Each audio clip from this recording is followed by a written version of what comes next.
naitwa Margaret Joseph Mwanansabo, ni mkazi wa Buongwa. Tunashukuru sana kwa serikali, leo tumepata maji. Ni jambo la kumshukuru tu Mwenyezi Mungu. Tujapata usumbufu sana. Tunashukuru kwa kuwa tumepata maji. Mwanzo ilikuwa ni changamoto, maji katika hata wiki tunanunua kwa majirani. Lakini sasa hivi tunafurahi tumepata maji.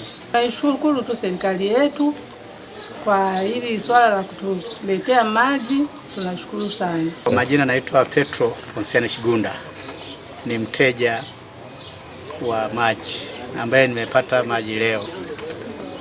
Kwa sababu nililipia tarehe 4 mwezi wa 3 mwaka huu na huduma nimepata leo. Nashukuru tu kwa huduma hii kwa sababu cha kwanza ni maji. Huduma zote kwa binadamu ni maji. Tofauti na huduma zingine, maji ni ya kwanza katika uhai wa binadamu. Kwa kweli huduma naifurahia. Kama yataendelea kutoka kila siku hivi, basi changamoto nadhani zitakuwa zimeisha. Joseph Lazaro Makono. Umetutia hamasa kubwa sana. Tumekuwa tukisikia waziri wa maji akiwepo hapa kwa tatizo hili, na alikuwa akitamka, anasema nazunguka mitaani kuona shida hii ikoje, na akasema naweka kambi hapa. Sisi tuliokuwa tunasikia tunafarijika sana, na salamu hizi tunaomba zimfikie kokote kule aliko. Sisi wana Mwanza tumefurahishwa sana na kitendo hiki, na tunaomba muendelee kuwa hivyo. Aendelee yeye mwenyewe kama wizara, kwa niaba ya wizara ya maji pamoja na watendaji wote wa UWASA na wizara ya maji. Kwa majina naitwa Mhandisi Charles Mafia, ni mkurugenzi wa idara ya usambazaji maji na usafi wa mazingira kutoka wizara ya maji.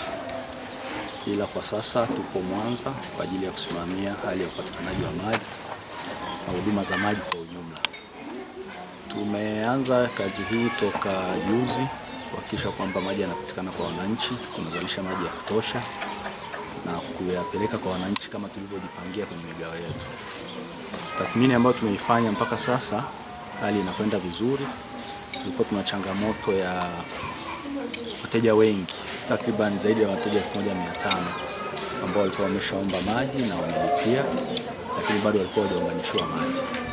Ila kwa sasa zoezi la kuunganisha wateja wapya lilianza jana jioni, mpaka kufikia sasa hivi tumeshaunganisha zaidi ya wateja 50. Kama mlipita na kuona wateja wameunganishwa na maji.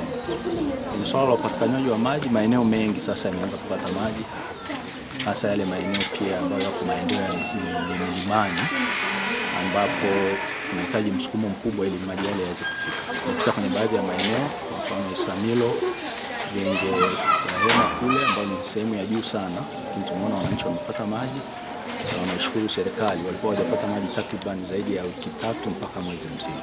Kwa hiyo tunaona tunakwenda vizuri na tutaendelea kushikilia hapo kuhakikisha kwamba tunazalisha maji ya kutosha na kupeleka kwa wananchi kama tulivyojipangia kwenye migao yetu.